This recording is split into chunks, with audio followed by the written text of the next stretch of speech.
شہید بے نظیر بھٹو 21 جون کو کراچی میں پیدا ہوئیں۔ وہ وزیر اعظم ذوالفقار علی بھٹو کی سب سے بڑی صاحبزادی تھیں، جن کا تعلق سندھی خاندان سے تھا۔ ان کی والدہ نصرت بھٹو، ان کے 2 بھائی اور 1 بہن تھیں۔ انہوں نے ابتدائی تعلیم کراچی میں لیڈی جیننگز نرسری اسکول اور کانوینٹ آف جیسس اینڈ میری سے حاصل کی۔ 2 سال کے بعد انہیں مری میں جیسس اینڈ میری کانوینٹ بھیج دیا گیا۔ انہوں نے 15 سال کی عمر میں ہی او لیول پاس کیا۔ بے نظیر بھٹو نے کراچی گرامر اسکول میں اپنی اے لیول کی تعلیم مکمل کی، پھر وہ اعلیٰ تعلیم کے لیے امریکہ چلی گئیں۔ 1969 سے 1973 تک انہوں نے ہارورڈ یونیورسٹی کے ریڈ کلف کالج میں تعلیم حاصل کی، جہاں انہوں نے بیچلر آف آرٹس کی ڈگری حاصل کی۔ 1989 میں انہوں نے ہارورڈ یونیورسٹی سے اعزازی ڈاکٹر آف لاء کی ڈگری حاصل کی۔ پھر وہ 1973 سے 1977 کے درمیان مزید تعلیم کے لیے برطانیہ چلی گئیں۔ انہوں نے آکسفورڈ کے لیڈی مارگریٹ ہال میں فلسفہ، سیاست اور معاشیات کی تعلیم حاصل کی۔ انہوں نے بین الاقوامی قانون اور ڈپلومیسی میں کچھ اضافی کورسز بھی کیے۔ دسمبر 1976 میں وہ آکسفورڈ یونیورسٹی کی صدر منتخب ہو گئیں۔ شہید بے نظیر بھٹو 18 دسمبر 1987 کو کراچی میں آصف علی زرداری کے ساتھ شادی کے بندھن میں بندھ گئیں، جس کے بعد ان سے 2 بیٹیاں آصف اور بختاور اور 1 بیٹا بلاول کی پیدائش ہوئی۔ 1977 میں ان کے والد کو عہدے سے ہٹا دیا گیا اور chief of army staff general Zia الحق نے مارشل لاء نافذ کیا اور 3 ماہ میں انتخابات کرانے کا وعدہ کیا۔ 1979 کے بعد بے نظیر اور ان کے اہل خانہ نے جنرل ضیاء الحق کی فوجی آمریت کے خلاف سخت جد و جہد کی۔ بے نظیر بھٹو اس کے بھائی نے 18 ماہ گھر میں نظر بندی کے گزارے۔ انہوں نے اپنی کتاب ڈسٹری آف ڈیسٹنی میں دیوار سے کم پنجر کی تمام شرائط کا تذکرہ کیا۔ جنوری 1984 میں 6 سال کی نظر بند گرفتاری کے بعد انہیں بین الاقوامی دباؤ کی وجہ سے ضیاء الحق نے رہا کیا اور بھٹو خاندان کو طبی خدمات کے لیے بیرون ملک جانے کی اجازت دی گئی، جہاں انہوں نے اپنی سیاسی سرگرمیاں شروع کیں اور ضیاء الحق حکومت کے دوران پاکستان میں سیاسی قیدیوں کے ساتھ بدسلوکی کے بارے میں شعور اجاگر کرنا شروع کیا۔ 1985 میں بے نظیر بھٹو کے بھائی شاہ نواز بھٹو کو زہر دے کر قتل کیا گیا۔ اس کے بعد انہوں نے 1989 میں واشنگٹن ڈی سی کا دورہ کیا۔ ضیاء الحق کی وفات کے بعد وہ اپنی والدہ کے بعد پیپلز پارٹی کی رہنما کی حیثیت سے کامیاب ہو گئیں۔ وہ پاکستان کی پہلی خاتون تھیں جو سیاسی جماعت کی سربراہ تھیں۔ انہوں نے NA 207 سے 1980 میں وزیر اعظم کے عہدے کے لیے انتخاب لڑا۔ اس کو بھٹو قبیلے کی نشست کہا جاتا تھا، کیونکہ سردار واحد بخش نے پہلی بار صوبہ سندھ سے اس نشست سے انتخاب لڑا تھا۔ اس کے بعد اس نشست کا مقابلہ ہمیشہ بھٹو خاندان نے کیا تھا۔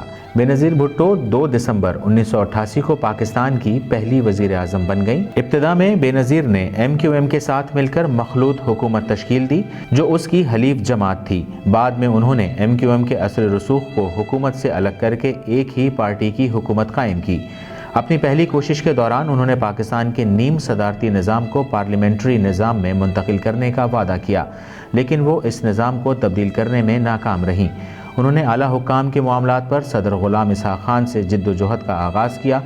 غلام اسحاق خان نے مجوزہ قانون اور آرڈیننس سے انکار کر دیا، جس کی وجہ سے ان کا صدارتی اختیار کم ہو گیا۔ 1990 میں وہ برطانیہ چلی گئیں۔ بے نظیر نے اپنے والد کی انہی پالیسیوں پر عمل کیا جو انہوں نے 1972 میں کیا تھا۔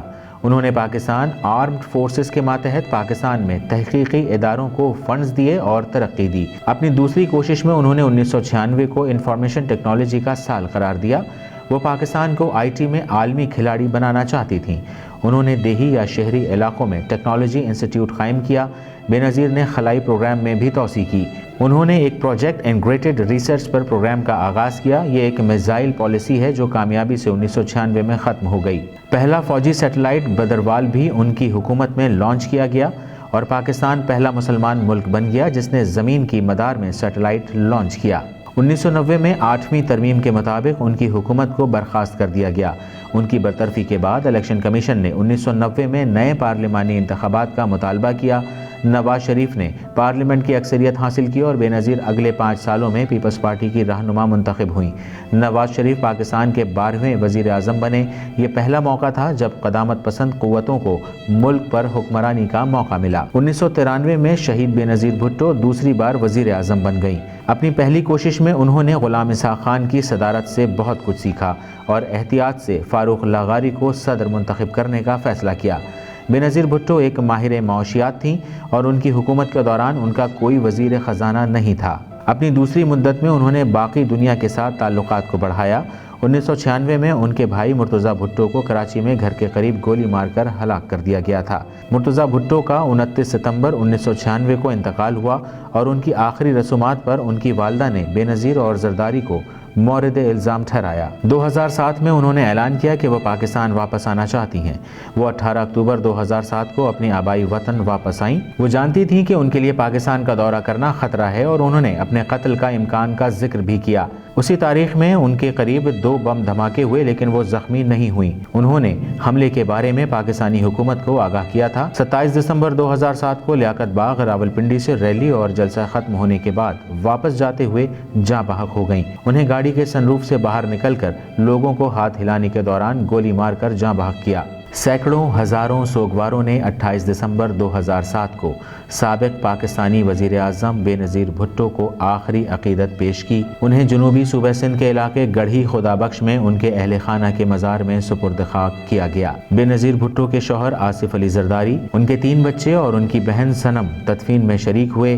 بھٹو کی موت کے بعد پاکستانی صدر پرویز مشرف نے 3 دن کے سوگ کا اعلان کیا تھا۔